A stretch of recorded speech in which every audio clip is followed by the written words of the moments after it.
মকরপুরে আপনারা দেখতে পাচ্ছেন আমার পিছনে অসংখ্য মানুষ তারা ভিড় করছেন। এখানে অনেকগুলো সাপ ধরা পড়ছে, বিষাক্ত সাপ। এর মধ্যে দুটি সাপকে তারা পিটিয়ে, তিনটি সাপকে বিষাক্ত সাপকে পিটিয়ে হত্যা করেছে। এটি নাঙ্গলকোটের যে মকরপুর ইউনিয়নে আপনারা দেখতে পাচ্ছেন যে খালটি গিয়েছে, এটি হলো নাঙ্গলকোট স্টিল ব্রিজ থেকে পেরিয়া পর্যন্ত, পেরিয়া চতুলিয়া পর্যন্ত খালটি গিয়েছে। খালে অনেকগুলো বিষাক্ত সাপ রয়েছে, তার মধ্যে তিনটি সাপকে তারা ইতিমধ্যে পিটিয়ে হত্যা করেছে। আরো অনেকগুলো সাপ তারা উদ্ধারের চেষ্টা চলছে। আমরা এই মুহূর্তে রয়েছি নাঙ্গলকোটের যে মকরপুরে আপনারা দেখতে পাচ্ছেন যে অসংখ্য মানুষ এখানে রয়েছে। তারা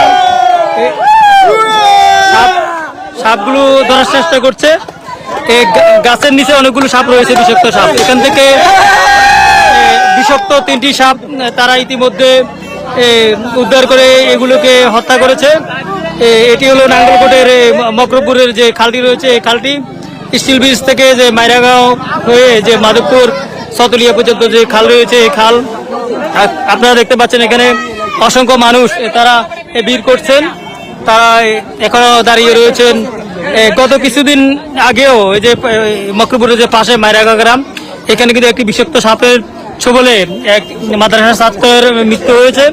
এখানে অনেকগুলো সাপ রয়েছে, তারা কিন্তু উদ্ধারের চেষ্টা করতেছে। এখন কিন্তু বর্ষা মৌসুম, সেই হিসেবে কিন্তু সাপের প্রকোপ বৃদ্ধি পাচ্ছে। সাপ কিন্তু অনেক সাপ বিভিন্ন জায়গায় যে সাপের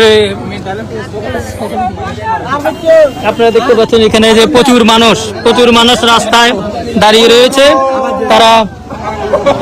তারা এখানে রয়েছেন। আমি সরাসরি যুক্ত হয়েছে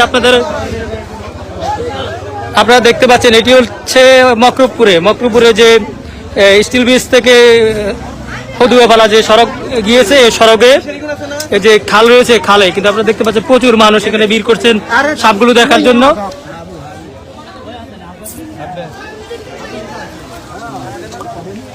আমরা সরাসরি যুক্ত রয়েছি ফেসবুক পেজ থেকে।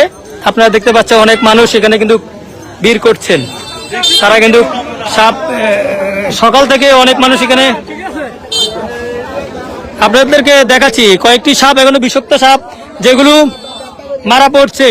এগুলো সাপগুলো এখানে রয়েছে, তিনটি বিষাক্ত সাপ।